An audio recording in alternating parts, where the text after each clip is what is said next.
I think Paris is a bit overrated. I'll put it out there. I don't think Paris is that great. I think honestly, it's also because we come from, like, we used to live not far from, all of us, from France, for a big portion of our lives, and probably, I mean, I've been to Paris, I don't know, maybe 2 or 3 times. Not I haven't. Have you not? Have you No, been to Paris? I have. You're Just like, think I it's just shit.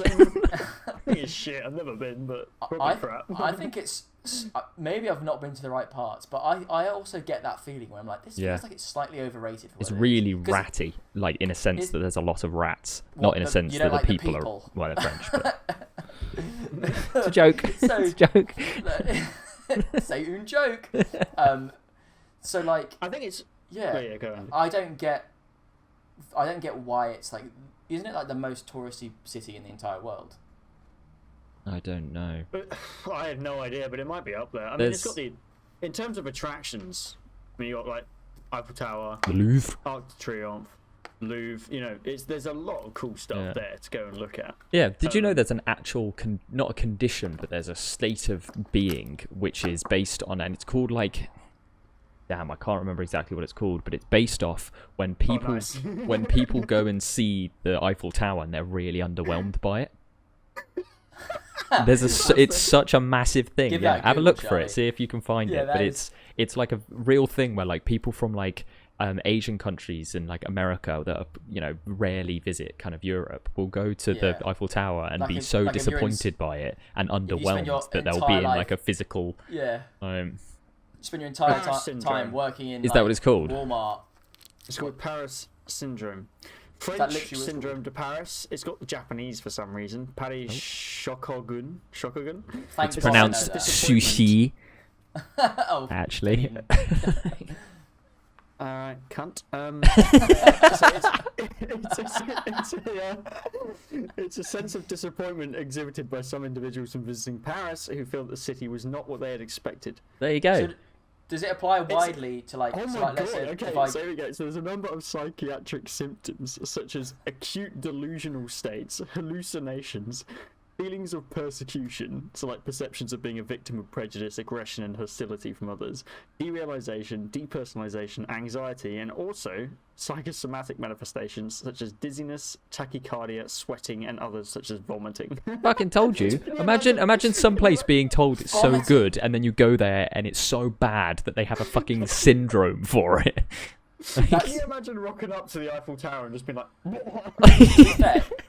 You got to think, like, if you're like, I don't know, you work at like, you're making a minimum wage job, you save up like a year, you're like, you know what, I'm going to treat myself, long weekend in Paris. You go there, like, first time ever, you go there, you're like, I mean, once you've seen the Louvre and the Mona Lisa and, you know, that you can do that all in like half a day, and then you're like, it's just kind of a bit of a normal shitty city. Yeah, there's just. Kind of, I think it's just really crowded, quite dirty, like. Yeah. It might be the cynical part of me, but it's like, it's that kind of thing where it's like when I went to the Eiffel Tower, it's like you see it and you're like, exactly what it looks like in the pictures. Yeah. Sick. Somebody in the corner of the room, like in the corner of the area, just goes, "Did you know it's like taller in the summer?" Because that's the only fact anyone knows about the Eiffel Tower. Well, it's like you're looking up at it, and then you get some bloke trying to get you to fill out a fucking survey or something. You know, it's always these people who are just trying to skive cash off you at the bottom. It's always like scam artists and shit around the bottom, and they're everywhere as well. And I think it's also because it's like the city of love.